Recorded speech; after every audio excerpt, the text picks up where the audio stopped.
Frontière, celle de la Syrie. Depuis ce mercredi, le régime de Bachar al-Assad est soumis à une nouvelle série de sanctions américaines, une riposte inédite face à la répression menée par Damas. Bonjour Armel Charrier. Est-ce que les Américains veulent la peau de Bachar al-Assad? Ah oui, ça indiscutablement. Ils veulent toujours déboulonner Bachar el-Assad, ce n'est pas leur priorité en géopolitique, mais en tout cas en ce qui concerne la Syrie. Le message est clair, là on est en train de passer à une autre étape, les sanctions économiques, voyant les résultats qu'elles ont eus en Iran ainsi qu'au Venezuela par exemple, où pour l'instant les régimes sont toujours là, mais la population est très affectée par ces sanctions économiques et donc se retrouve beaucoup espèrent effectivement à manifester et à se défaire de leur régime. Alors, on espère la même chose du côté américain en Syrie. Bachar el-Assad, lui, il s'apprêtait quasiment à fêter en fait ses 20 ans au pouvoir syrien. On est dans un pays qui est toujours en guerre, mais même s'il y a eu 9 ans de guerre, il a absolument réussi son pari, c'est-à-dire qu'il a toujours une Syrie unie qui est sous son contrôle. Le pays n'a pas été morcelé.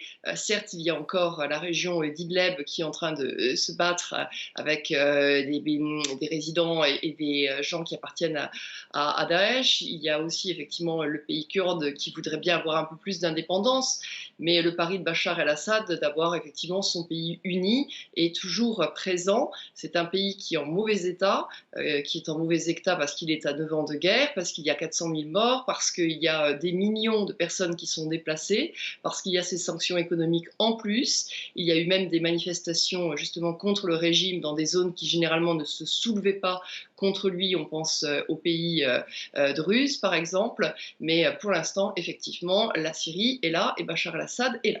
Et Bachar al-Assad peut compter sur ses alliés, les Russes, les Iraniens et le Hezbollah, Armel. Oui, ce sont effectivement ces alliés qui ont considérablement épaulé les Alaouites. Ils ont fait tenir le régime, ils ont fait tenir effectivement l'entité syrienne avec beaucoup d'interventions militaires, que ce soit officiellement en conseil, officieusement, on sait très bien, avec des combattants, avec un coût élevé pour aider justement au fait que Bachar el-Assad puisse rester là, coût élevé que certains Iraniens d'ailleurs dénoncent dans leur presse ou au Parlement en disant qu'ils auraient mieux fait de mettre ces milliards justement dans l'aide à la population iranienne. Alors on se retrouve dans une situation un peu inédite. Il est hors de question pour les Iraniens, il est hors de question pour les Russes de laisser tomber la Syrie. La stratégie politique est trop importante dans la région. Il faut absolument conserver pour l'un l'arc chiite et pour l'autre effectivement son ouverture sur la Méditerranée. Mais Bachar el-Assad en soi, c'est pas forcément l'homme sur lequel on peut tout miser. L'important, c'est de garder le contrôle effectivement des pays. Les parrains sont en train un peu de s'essouffler. Crise économique, baisse du pétrole, crise sanitaire importante, sanctions américaines et l'un et l'autre. Donc d'autres pays profitent de l'occasion, évidemment, pour essayer de s'engouffrer dans la brèche.